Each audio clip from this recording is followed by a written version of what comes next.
YouTuber Vaishnavi హత్య కేసులో remand ఖైదీ హరిబాబు జైల్లో అపస్మారక స్థితిలోకి వెళ్లాడు. హరిబాబును జగిత్యాల క్రిటికల్ కేర్ హాస్పిటల్కు తరలించారు. ఐసీయూలో చికిత్స పొందుతున్నాడు హరిబాబు.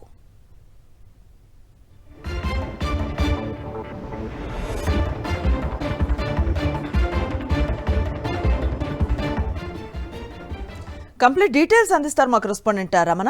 రమణ, ఏం జరిగింది?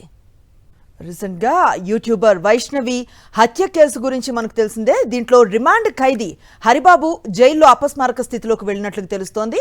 అతన్ని జగిత్యాల క్రిటికల్ కేర్ హాస్పిటల్కు తరలించారు. ప్రస్తుతం ఐసీయూలో చికిత్స పొందుతున్నాడు హరిబాబు. కంప్లీట్ డీటెయిల్స్ మా కరెస్పాండెంట్ రమణ అందిస్తారు. రమణ, చెప్పండి. అనుశ్రీ, జైత్యాల జిల్లాలో సంచలనం రేపిన యూట్యూబర్ వైష్ణవి హత్య కేసులో ఆమె భర్త హరిబాబు ఇప్పటికే రిమాండ్ ఖైదీగా ఉన్నారు. ఆయనతో పాటుగా ఆయన తల్లి, అదేవిధంగా మరొక 2 సోదరుల పైన మొత్తం 4 పైన కూడా కేసులు నమోదు చేశారు. ఈ క్రమంలో రిమాండ్ కు తరలించిన క్రమంలో అతను అస్వస్థతకు గురవ్వడము, అపస్మారక స్థితికి చేరుకోవడంతో ఈ రోజు జగిత్యాల జిల్లా ఆసుపత్రికి తరలించారు. ముఖ్యంగా అతనికి ఐసీయూలో ఉంచి వైద్యం అందిస్తున్నారు.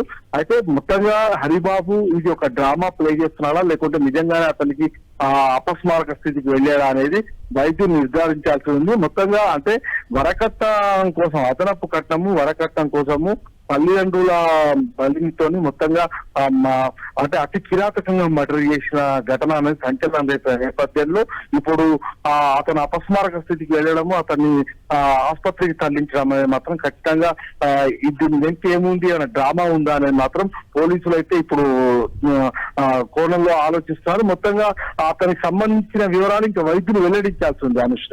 Right, thank you Ramana.